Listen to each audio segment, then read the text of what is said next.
കോഴിക്കോട് ജില്ലാ കലോത്സവം 4ാം ദിനത്തിലേക്ക് കടന്നതോടെ കലാഭ്യാസത്തിന്റെ അടവുകളുമായി വേദികൾ കീഴടക്കുകയാണ് പ്രതിഭകൾ.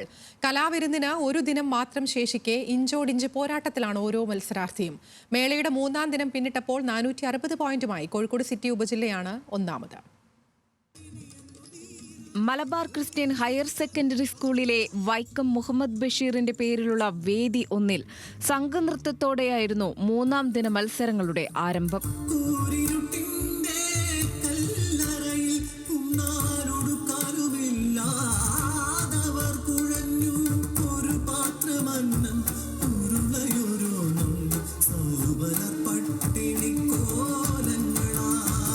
പ്രണയവും പുരാണവും അടിസ്ഥാനമാക്കി ചിട്ടപ്പെടുത്തിയ ഗാനങ്ങൾക്കൊപ്പം വർണ്ണവിസ്മയവും ചടുല താളവും സമന്വയിച്ചപ്പോൾ സംഘനൃത്തത്തിൽ ആസ്വാദക മനസ്സുകളും പ്രകമ്പനം കൊണ്ടു.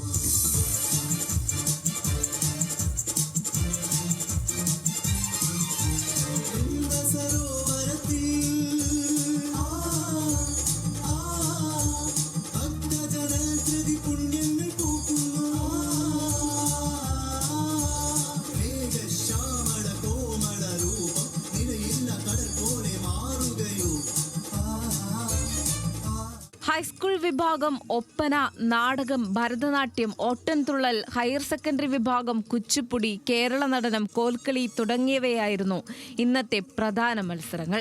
കടുത്ത വെയിലിനെ പോലും വകവയ്ക്കാതെയാണ് ഓരോ വേദിക്ക് മുന്നിലും കാണികളുടെ തിരക്കുണ്ടായത്. ഓരോ വേദിക്കരികിലും ശുദ്ധജലവും സംഘാടകർ ഒരുക്കിയിട്ടുണ്ട്. 3ാം ദിനം മത്സരം അവസാനിക്കുമ്പോൾ ആതിഥേയരായ കോഴിക്കോട് സിറ്റി ഉപജില്ലയാണ് 460 പോയിന്റുമായി മുന്നിൽ. 428 പോയിന്റുമായി ചേവായൂർ തൊട്ടു പിന്നിലുണ്ട്. 413 പോയിന്റുമായി കൊടുവള്ളി ഉപജില്ലയാണ് 3ാമത്. 5ാം ദിനമായ നാളെ കലോത്സവത്തിന് തിരശ്ശീല വീഴും. ന്യൂസ് മലയാളം, കോഴിക്കോട്.